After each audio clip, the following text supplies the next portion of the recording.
Je vous invite à prendre la parole de Dieu avec moi et de tourner au livre de Luc, chapitre 16. Luc, chapitre 16, verset 23. Il y a des moments dans la Bible que Dieu soulève le rideau pour nous montrer le monde dans l'au-delà. Et ce passage est un exemple d'un de ces moments. C'est la grande question aujourd'hui. Y a-t-il un réel endroit qui s'appelle l'enfer?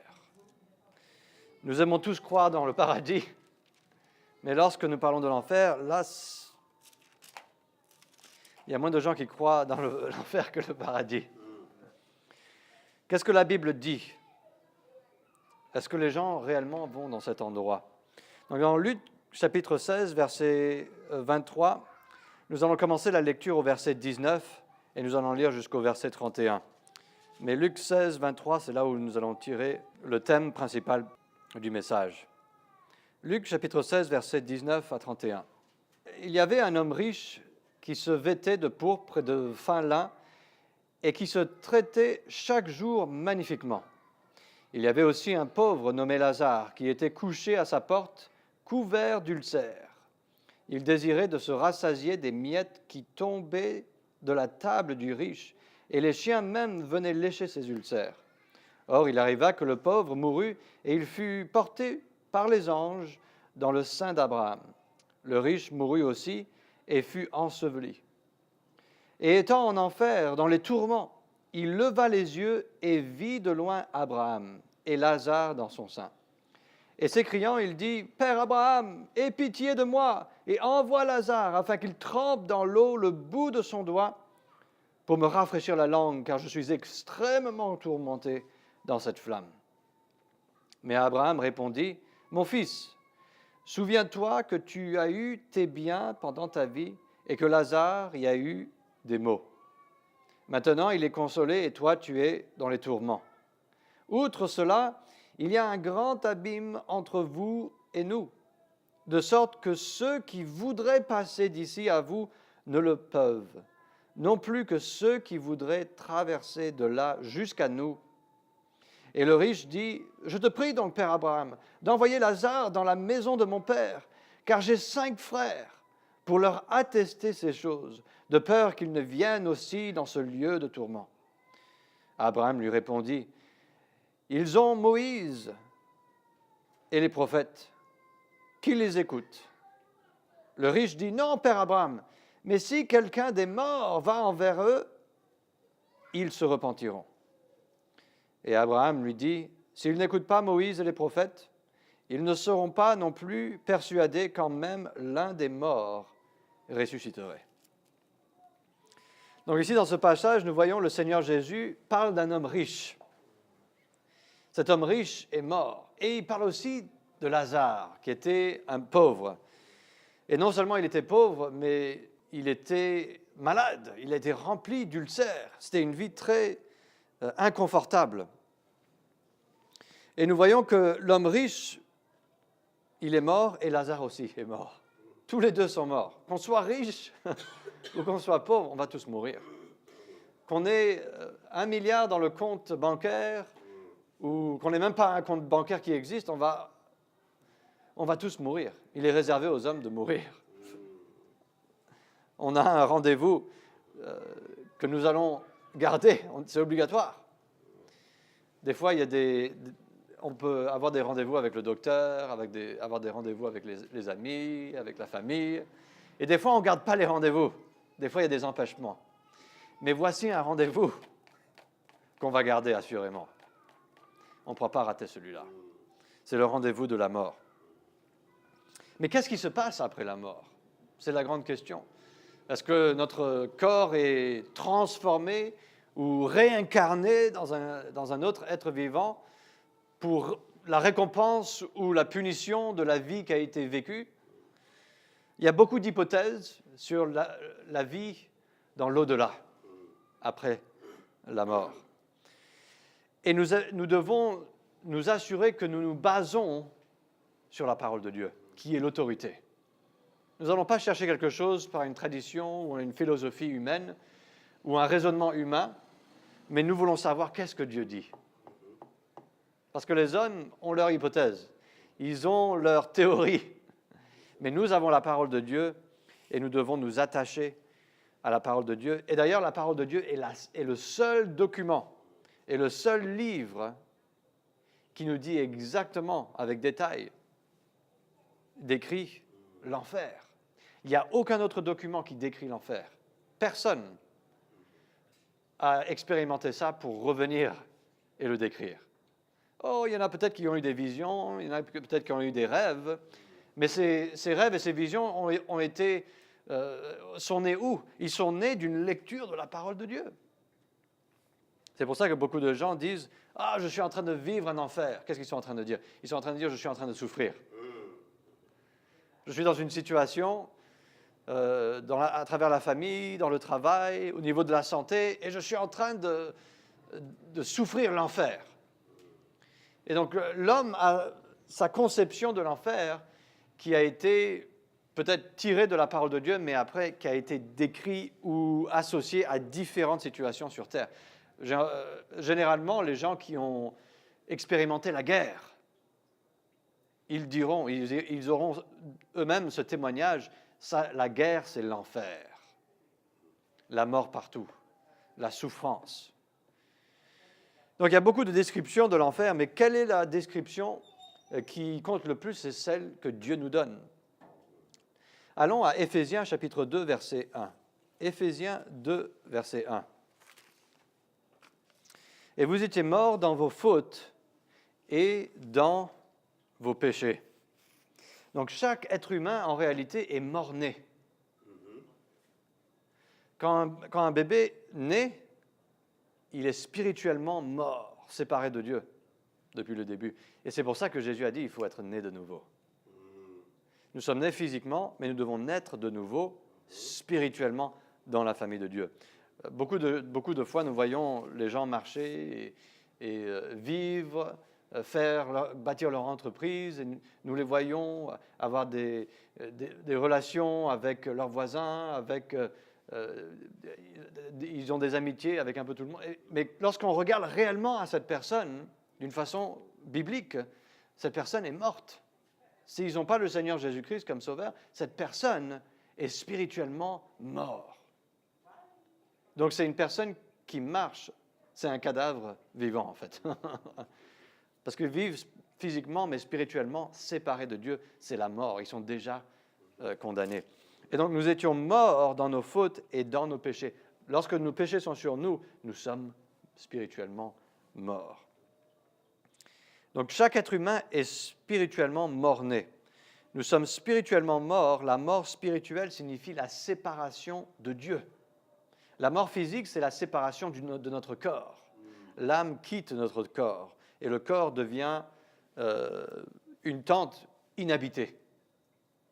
La personne est partie. Lorsque quelqu'un meurt, nous regardons au corps et peut-être nous avons des émotions par rapport à cette personne, cet ami, ce membre de la famille avec qui nous avons vécu. Et lorsque nous regardons à cette personne, en réalité, la personne n'est plus là. C'est seulement la peau, c'est seulement le corps qui est là. L'âme de cette personne, la vraie, la personnalité qui était dans le corps est partie et dans un autre endroit. Et en réalité, ça c'est quelque chose de réconfortant quand nous sommes croyants. Parce que lorsque nos amis, lorsque nos frères et sœurs en Christ décèdent physiquement, la Bible dit d'être absent du corps, c'est d'être présent avec le Seigneur Jésus. Et donc ça c'est quelque chose de réconfortant pour nous qui sommes croyants. Mais nous devons comprendre cette réalité que les gens autour de nous sont spirituellement morts. Ils ont besoin d'être nés de nouveau. D'être séparés de Dieu dans notre vie veut dire que lorsque nous mourrons physiquement, étant séparés de notre corps, nous serons séparés de Dieu pour toujours. J'ai un ami, un voisin qui a posé une très bonne question. Il a dit, est-ce que quand on meurt, est-ce qu'on a une dernière chance de placer notre foi en Jésus? Maintenant, je comprends la question. Parce qu'il était vraiment sincère. Est-ce que si on a mal vécu, est-ce qu'on aura une autre chance? Il veut bien vivre. Et donc, je lui ai dit, bibliquement, la Bible nous dit, il nous est réservé de mourir une fois, et puis après ça, c'est le jugement. Donc la mort, et puis le jugement. L'événement principal après la mort, c'est que nous nous tenons devant Dieu pour être jugés. Et donc il y a la mort éternelle. C'est la mort éternelle. C'est pour ça que la différence, c'est ce que nous faisons avec le Seigneur Jésus-Christ. C'est pour ça que l'évangélisation est tellement importante, parce que nous confrontons les gens à prendre une décision. Continuer sur le chemin de l'enfer ou je choisis le Seigneur Jésus-Christ. Et lorsque nous choisissons le Seigneur Jésus-Christ, nous sommes nés de nouveau, spirituellement vivants, nous avons la vie éternelle. Mais si nous refusons l'Évangile, nous continuons, nous sommes morts, nous sommes en train de confirmer notre mort éternelle. Et la mort éternelle, c'est la séparation éternelle de Dieu. Ce n'est pas quelque chose sur lequel nous devons plaisanter. Ce n'est pas quelque chose sur lequel nous devons nous amuser. Ce n'est pas quelque chose sur lequel nous devons formuler des blagues. Et malheureusement, aujourd'hui, beaucoup de gens, ils forment un peu des blagues. « Ah, lui, il va vivre en enfer. » Et on parle de l'enfer trop à la légère. C'est quelque chose de très sérieux aux yeux de Dieu. Mais la parole de Dieu est la vérité. Donc même si c'est quelque chose on n'aime pas en parler, c'est quelque chose qu'on doit parler parce que c'est mentionné dans la parole de Dieu. Et Jésus a parlé 3 fois plus de l'enfer que du ciel, que du paradis, que du royaume de Dieu. Et donc nous devons savoir que l'enfer est réel. Et lorsque nous partageons l'Évangile avec ceux que nous côtoyons, lorsque nous faisons du porte-à-porte, il est essentiel que les gens réalisent qu'il y a un endroit réel qui s'appelle l'enfer. L'enfer est un endroit réel. Le premier point pour ce soir, si nous allons à Luc chapitre 16, verset 24, nous allons voir que la preuve de cet endroit de tourment nous est donnée dans les Écritures. Quelles sont les preuves? La Bible, la parole de Dieu. La Bible nous enseigne qu'il n'y a que 2 endroits après la mort où nous allons. Il y a le côté positif qui est le ciel et le côté négatif qui est l'enfer. La Bible est notre seule source d'information sur l'enfer. Et donc nous ne pouvons pas laisser les hommes nous dire si l'enfer existe ou pas, parce qu'eux, ils n'ont aucune idée. Ils n'ont aucune idée. Dieu nous révèle tout ce que nous avons besoin de savoir concernant cet endroit. Et peut-être la plus grande révélation, la plus grande information qui est nécessaire, c'est que cet endroit est réel et a été confirmé par le Seigneur. Pourquoi? Parce que si cet endroit n'était pas réel, pourquoi est-ce que Jésus viendrait pour nous en sauver? La plus grande preuve que l'enfer existe, c'est que Dieu a envoyé son Fils unique pour nous en sauver. Si l'enfer n'existe pas, si tout le monde va au paradis, si tout le monde cesse d'exister, c'est juste l'entrée dans le néant, pourquoi est-ce que Jésus viendrait en forme d'urgence, avec urgence, pour nous sauver d'un endroit qui n'existe pas? Et donc la plus grande preuve de l'existence de l'enfer, c'est que Jésus est venu mourir sur la croix, a été craché au visage, on s'est moqué de lui, il a été accusé faussement, cloué sur la croix, abandonné de Dieu. Il est devenu le péché pour nous, alors que lui ne connaissait aucun péché. On voit une situation urgence. Et c'est pour cette raison que nous savons que l'enfer est réel. Non seulement la Bible nous dit, mais nous voyons la manifestation du Seigneur Jésus-Christ qui est venu pour sauver l'humanité. Il est le Sauveur. Donc l'enfer est un endroit de tourment, la Bible nous dit, dans Luc chapitre 16. C'est un endroit de ténèbres sans fin. C'est un endroit de chute et de mort éternelle. Imaginez un endroit là où on ne voit absolument rien. Fermez les yeux et imaginez ne jamais pouvoir ouvrir les yeux encore. Être en train de tomber, en train de trébucher sans cesse, en train de mourir, en train d'être décomposé, éternellement comme cela. Donc allons à Luc chapitre 16, verset 24. Nous retournons à Luc. Regardez ce que la Bible dit ici. Et s'écriant, l'homme riche, il dit, « Père Abraham, aie pitié de moi et envoie Lazare afin qu'il trempe dans l'eau le bout de son doigt pour me rafraîchir la langue, car je suis extrêmement tourmenté dans cette flamme. » Ici, il a utilisé le mot « tourmenté », mais non seulement le mot tourmenté, mais il y a aussi le mot extrêmement. Donc déjà, le mot tourmenté est grave. Mais lorsqu'il ajoute l'adjectif dessus, extrêmement, ça veut dire sans limite. On ne peut pas décrire en réalité le niveau de souffrance. C'est de la torture. C'est quelque chose qu'on ne peut pas décrire complètement. Mais l'homme riche lui-même est conscient, en enfer. Il ouvre les yeux, il voit, il y a un grand gouffre qui sépare l'enfer du paradis, qui sont tous les deux dans la terre. Il voit Père Abraham, une personne réelle. Des fois, il y a des gens qui disent, non, l'enfer est un état d'esprit. Mais ici, l'homme riche n'est pas dans un état d'esprit. Il est dans un état conscient. Parce qu'il reconnaît un homme qui a réellement existé, Abraham, et Lazare, nommé un homme réellement qui a existé. Il les voit ensemble et donc il est conscient. Il sait ce qui est en train de se passer. Il y a des gens qui disent, non, ça c'est quand Jésus a enseigné de l'enfer, c'était d'une façon imagée. Mais lorsque Jésus a enseigné d'une façon imagée, il n'a jamais utilisé des noms propres. Et donc nous voyons ici que ça c'est un endroit, c'est une situation qui est réelle. Tourmenté dans cette flamme. Allons à Matthieu chapitre 13, verset 50. Matthieu chapitre 13, verset 50 nous dit « Et ils jetteront les méchants dans la fournaise ardente. Là seront les pleurs et les grincements de dents. » Vous êtes déjà grincé les dents? Parce que vous avez subi une douleur atroce. Moi, j'ai déjà fait ça. Je me rappelle quand je me suis fait opérer, on m'a enlevé les glandes. Je me grinçais les dents après l'opération parce qu'il y avait une douleur atroce. Et la Bible dit ici, il y aura des grincements de dents à cause de la douleur. Des fois, quand quelqu'un est en train de souffrir, ils mettent quelque chose dans la bouche pour pas de se mordre la langue. Et ils sont en train de mordre quelque chose, par exemple un morceau de chiffon ou quelque chose. Pourquoi? Parce qu'ils ne veulent pas casser les dents même, parce que si on grince les dents trop fort, quelque chose peut se casser. Les gens, même à la fin de leur vie, on voit qu'ils se grincent les dents dans leur subconscient pendant la nuit, et on voit leurs dents commencent à s'effriter, et commencent à s'user et à diminuer. Et donc il y a le grincement des dents, qui est quelque chose d'atroce. Et donc nous voyons que c'est une fournaise ardente. Là seront les pleurs et les grincements de dents. C'est quelque chose de terrifiant. Allons aussi à Matthieu chapitre 25.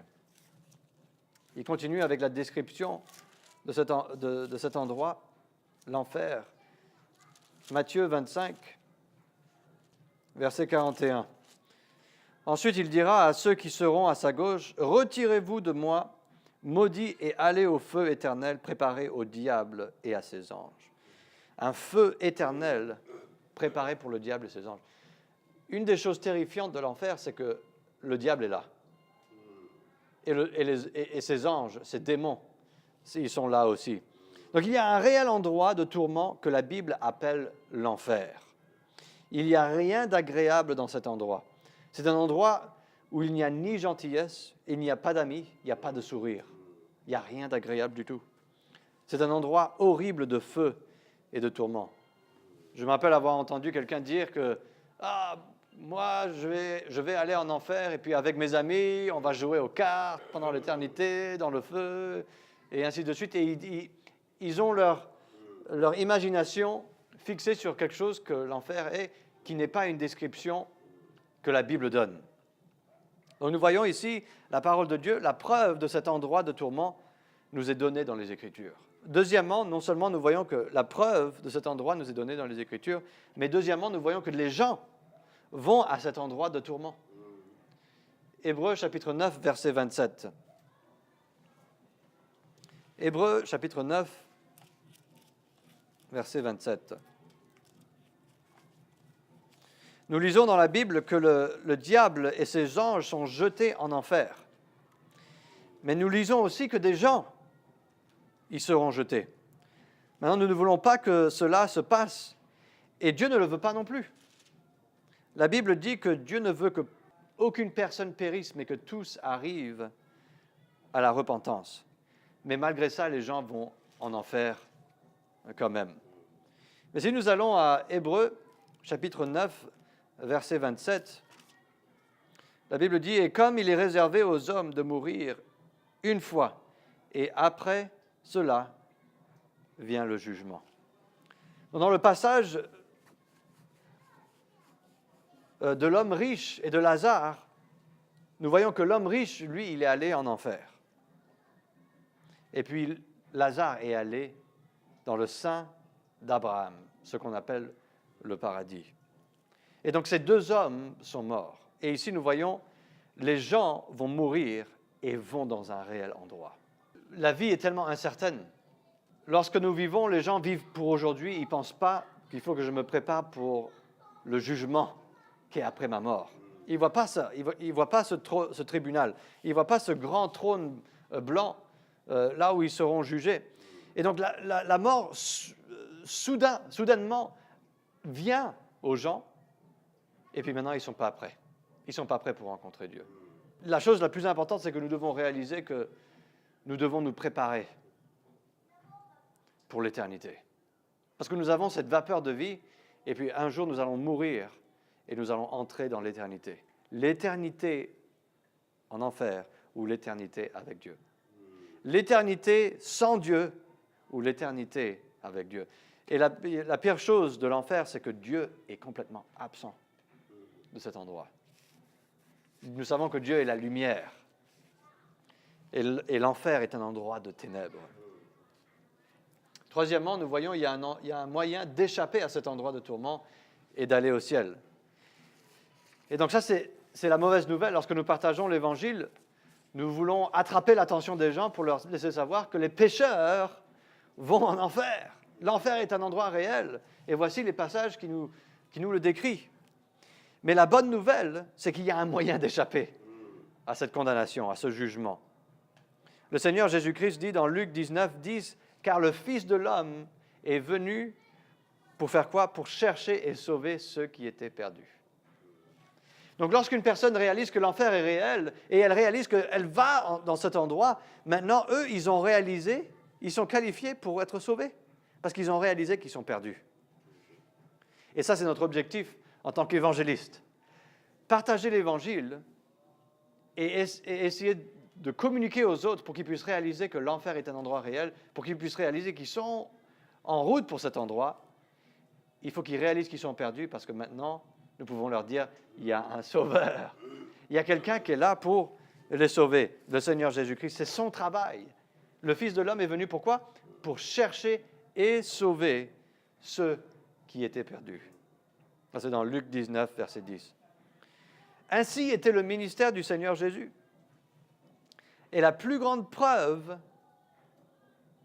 c'est qu'à chaque fois, il prêchait la repentance. Jean-Baptiste, qu'est-ce qu'il faisait? Il prêchait la repentance. Repentez-vous, car le royaume des cieux est proche. Qu'est-ce que Jésus a prêché? Le même message. Et qu'est-ce que nous devons prêcher aujourd'hui? Le même message. Repentez-vous. Pourquoi? Parce que l'enfer est réel et le royaume des cieux aussi est réel. Et pour y aller, il n'y a qu'un seul moyen, c'est à travers le Seigneur, la foi dans le Seigneur Jésus-Christ. Beaucoup de gens qui connaissent le Seigneur ont remplacé la meilleure chose avec de bonnes choses. Aujourd'hui, on regarde aux chrétiens. Ils participent dans des bons programmes, dans des bons ministères. Ils font beaucoup de bien, mais ils ont oublié la meilleure chose qu'il faut faire. C'est ce que Jésus était en train de faire, c'est chercher et trouver ceux qui sont perdus. Et si nous remplaçons ce ministère principal, ce meilleur ministère, avec d'autres ministères qui sont des bons ministères, nous sommes en train de faire faillite. Parce que nous mettons de côté la priorité du Seigneur Jésus-Christ. C'est pour ça que nous devons suivre Christ, parce qu'il fera de nous des pécheurs d'hommes. Et le plus les gens font des bonnes choses, mais ne font pas la meilleure chose, qui est de gagner les âmes, les arracher des flammes de l'enfer, en réalité, nous ne sommes pas en train de marcher avec le Seigneur Jésus. Romains, chapitre 10, verset 14, nous lisons la question « Et comment entendront-ils parler ?» Romains, chapitre 10, verset 14, c'est une question intéressante. Comment est-ce que les gens vont être sauvés? comment est-ce qu'ils vont entendre l'Évangile? Et la Bible dit, comment donc invoqueront-ils celui auquel ils n'ont point cru? Et comment croiront-ils en celui dont ils n'ont point entendu parler? Et comment en entendront-ils parler s'il n'y a pas quelqu'un qui prêche? On a besoin de prédicateurs aujourd'hui. On a besoin de gens qui prennent l'Évangile avec l'amour de Christ et partagent cet Évangile avec ceux qui sont perdus. On a besoin de plus de prédicateurs. Et ça ne veut pas dire que c'est juste les pasteurs qui font ce travail. Prédicateurs, bien sûr, nous savons que le pasteur est un prédicateur, mais les prédicateurs, ce sont ceux qui partagent, qui proclament la vérité. Et la plus grande chose que nous pouvons faire avec notre vie, c'est de donner le message de l'Évangile à ceux qui sont perdus. Il n'y a rien de plus grandiose que nous pouvons faire avec notre vie que de gagner des âmes pour le Seigneur Jésus. Et je peux vous dire, il y a l'urgence, parce que l'enfer est un endroit réel. Des vrais gens, comme l'homme riche, vont à cet endroit qui est réel. Et l'enfer, c'est la destination à toute personne qui vit sans le Seigneur Jésus-Christ. Si la vie d'une personne est sans Christ, à la fin de leur vie, nous pouvons savoir s'ils meurent aujourd'hui, ils vont en enfer. Et ça doit nous provoquer à avoir l'urgence, à dire, je veux m'assurer que cette personne entend l'Évangile.